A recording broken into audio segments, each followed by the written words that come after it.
Today's topic is drainage bags. What do all of these drainage bags in my background have in common? They all collect urine, and you are to drain it and measure it for testing purposes. Now we're going to get into the various bags and how they're used.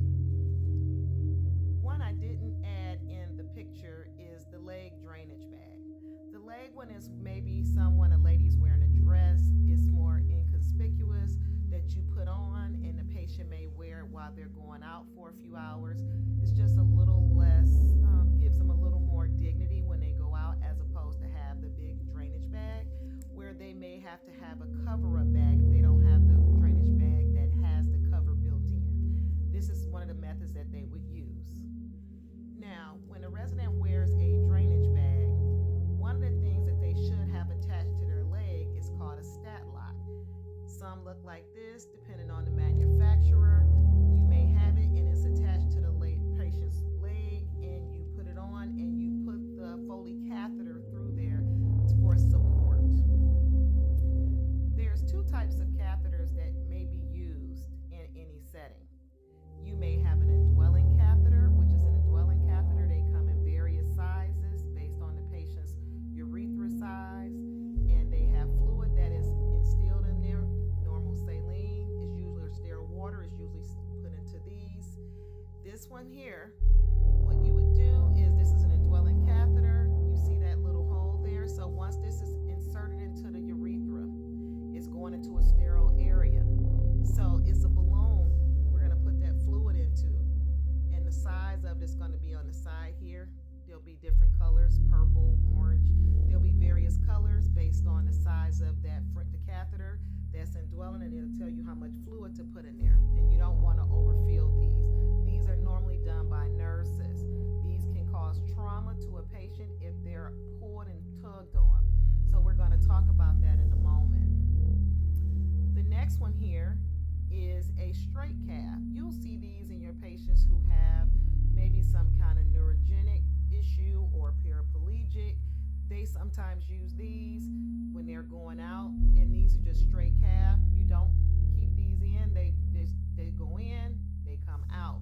But one thing they have to do is clean that area. So some patients, they'll put their betadine. You want to make sure that clean area because you're going into a sterile area.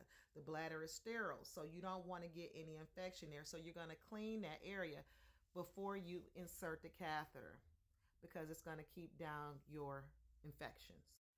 Once you have your catheter in place, you're going to put on what we call as a stat lock.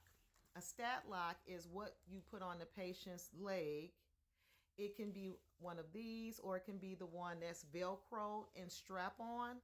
These are to keep the catheter stabilized while the patient's going, so it does not cause trauma to that particular area in the urethra. So when you're doing your state testing, this is the reason that you have to hold the catheter at the exit to kind of anchor it in so that it does not move when you wipe, because you're pulling, because that fluid is in the bladder, and if it pulls down, it can cause trauma and it really hurts. So you want to be very, very mindful when you're doing catheter care. Now let's get back to that drainage bag. The drainage bag is where the urine is being contained in, and it's going to have an outlet valve that you drain the urine into a graduate cup of some type of measuring device if it's in order for it to be measured. For state testing purposes, you are going to be draining the urine into a graduate cup to measure it for your testing. Now, when you measure that urine, the one thing I see a lot of the students do, they're cleaning the outlet port before they drain the urine bag. It does not say that in your skill set. It says to clean it afterwards. So I try to explain to people that you do not have to clean it before you start unless there's an order for you to clean it before and after. But for state testing purposes, you do not have to clean that outlet port prior to testing, before you even empty the urine. Why are you doing that? Because you're getting ready to empty dirty urine So why would you clean it? You're cleaning it afterwards. So it should be clean before and after you start. So before you start and put it back in that housing, it should already be sanitized, wiped down with your alcohol wipe. So you do not have to start with cleaning with an alcohol wipe to start draining the bag.